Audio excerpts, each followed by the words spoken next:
ഇംഗ്ലണ്ടിലെ മാഞ്ചസ്റ്ററിൽ നിന്നുള്ള സർവകലാശാല വിദ്യാർത്ഥിയായ പെദ്രോ ബാലസ്റ്ററിന്റെ നാമകരണ നടപടികൾ വത്തിക്കാൻ ആരംഭിച്ചു. ലണ്ടനിലെ ഇംപീരിയൽ കോളേജ് കെമിക്കൽ എഞ്ചിനീയറിംഗ് വിദ്യാർത്ഥിയായിരിക്കെ 2018 21 വയസ്സിൽ ക്യാൻസർ ബാധിച്ചാണ് പെദ്രോ മരണമടഞ്ഞത്.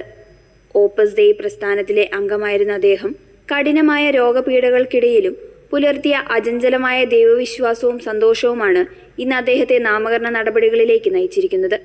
2015 വത്തിക്കാനിൽ വെച്ച് ഫ്രാൻസിസ് മാർപ്പാപ്പയെ നേരിൽ കണ്ട പെദ്രോ തന്റെ രോഗവും വേദനകളും സഭയ്ക്കും മാർപ്പാപ്പയ്ക്കും വേണ്ടി സമർപ്പിക്കുന്നതായി അറിയിച്ചിരുന്നു. ക്യാൻസർ ചികിത്സയ്ക്കിടെ ആശുപത്രിയിലെ ഡോക്ടർമാരോടും നേഴ്സുമാരോടും സഹരോഗികളോടും അദ്ദേഹം കാട്ടിയ സ്നേഹവും സൗഹൃദവും വലിയൊരു വിശ്വാസ സമൂഹത്തെ സ്വാധീനിച്ചു.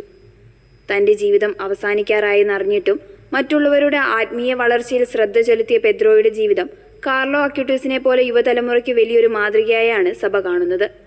നിലവിൽ അദ്ദേഹത്തിന്റെ സുഹൃത്തുക്കളിൽ നിന്നും ബന്ധുക്കളിൽ നിന്നും വിവരങ്ങൾ ശേഖരിക്കുകയും ജീവിത വിശുദ്ധി പരിശോധിക്കുകയും ചെയ്യുന്ന ഘട്ടത്തിലാണ് വത്തിക്കാൻ.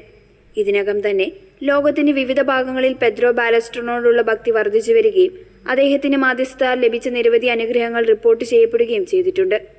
അദ്ദേഹത്തിന്റെ ജീവിതത്തെ ആസ്പദമാക്കി എ ഫ്രണ്ട് ഇൻ ഹെവൻ എന്ന പേരിൽ ഒരു ഡോക്യുമെന്ററിയും പുറത്തിറങ്ങിയിട്ടുണ്ട്.